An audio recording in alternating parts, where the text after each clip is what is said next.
സൂറത്തുൽ യൂസുഫിലെ 11-ാമത്തെ ആയത്തിൽ ഇഷ്മാം എന്ന നിയമത്തെക്കുറിച്ച് സൂചിപ്പിക്കുന്നുണ്ടല്ലോ. എന്താണ് ഇഷ്മാം? എങ്ങനെയാണ് ഇതനുസരിച്ച് പാരായണം ചെയ്യേണ്ടത്? നമ്മുടെ റിവായത്തായ ഹഫ്സ് അൻ ആസിം എന്ന ഖിറാഅത്ത് അനുസരിച്ച് സൂറത്ത് യൂസുഫിൽ 11-ാമത്തെ ആയത്തിൽ ലാ തഅമന്ന എന്ന ഈ പദത്തിൽ മാത്രമേ ഇഷ്മാം വന്നിട്ടുള്ളൂ. എന്താണ് ഇഷ്മാം?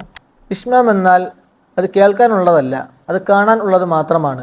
അതായത് ഇഷ്മാം നടക്കുമ്പോൾ ചുണ്ടുകൾ മുമ്പിലോട്ട്, അതായത് ലം ഉച്ചരിക്കുന്ന പോലെ മുന്നോട്ട് അല്പം വരുന്നു എന്നാണ് ഇഷ്മാം.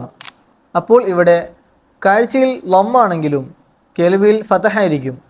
നമുക്ക് ഓതി നോക്കാം. ഖാലൂ യാ അബാനാ മാ ലക ലാ തഅമന്നാ അലാ യൂസുഫ വ ഇന്നാ ലഹു ലനാസിഹൂൻ.